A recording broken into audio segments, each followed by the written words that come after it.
बोलो जयकारा बोल मेरे श्री गुरु महाराज जी की जय। The 10th of November 2025। पुस्तक परम पीयूष, भाग 2। प्रकाशक श्री अद्वैत स्वरूप आश्रम, Tupudana, Hatia, Ranchi, Jharkhand. Compiled bye S.K. Dune.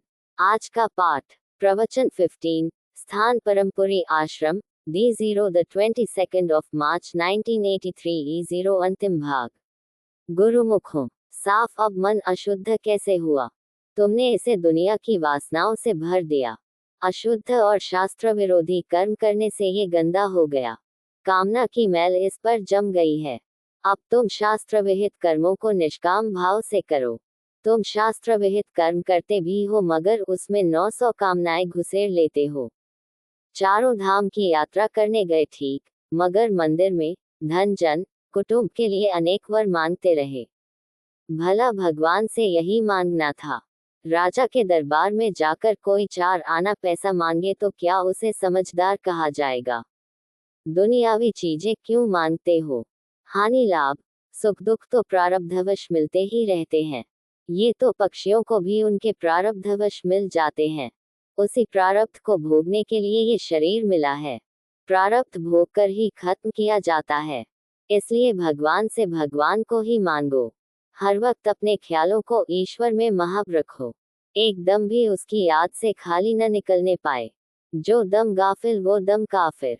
जिस दम तुम ईश्वर को भूल जाते हो उस वक्त तुम नास्तिक हो जाते हो। अतः अपनी यादों में भगवान को बसाकर ही तुम आदमी कहाने के अधिकारी हो सकते हो। बंदे को हर वक्त बंदगी से युक्त रहना चाहिए। सत्संग में तुम्हारे जीवन का महत्व और इसका ध्येय समझाया जाता है। तुम अभी इन बातों के मुताबिक आचरण करने लग जाओ, बस सत्संग करने का मतलब पूरा हो गया। बातें तुम सभी समझते हो। तुम पर कोई विचार जबरन नहीं लादा जा सकता। चाहे आज करो या 100 जन्म बाद करना, बिना किए उद्धार नहीं होगा। दुनियावी ऐश्वर्य तुम्हारा साथ नहीं दे सकते। इनका महत्व सिर्फ शरीर की सुरक्षा तक है। ठीक है, शरीर की रक्षा अवश्य होनी चाहिए। शरीर माध्यम खलु धर्म साधनम। लेकिन उसे शरीर की रक्षा करने के लिए जुटाओ, फिर शरीर को इसके ध्येय साधन में लगाओ। तुम्हारा शरीर है साधन धाम मोक्षकर द्वारा। इससे मोक्ष ईश्वर पद तक पहुंचा जा सकता है। यह मोक्ष प्राप्ति का दरवाजा है। अगर इस अवसर से चूक गए तो बारी बड़ी मुश्किल से आएगी।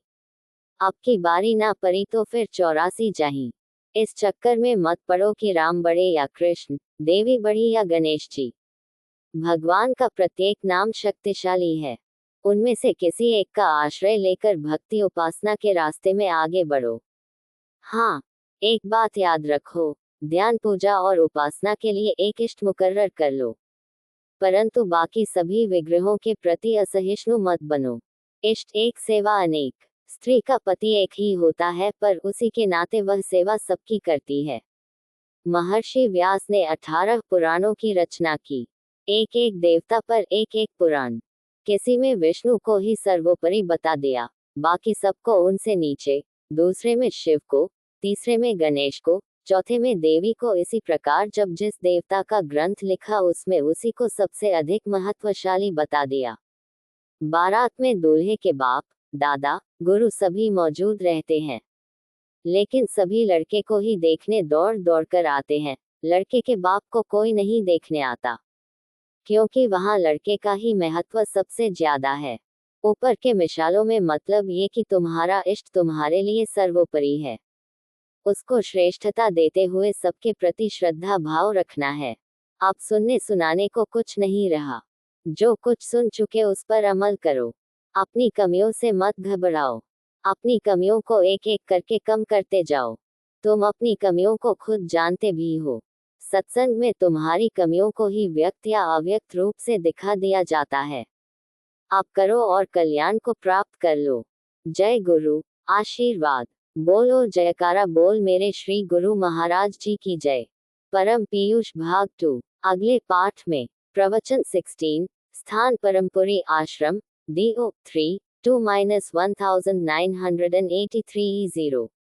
Compiled by S.K. ड्यून।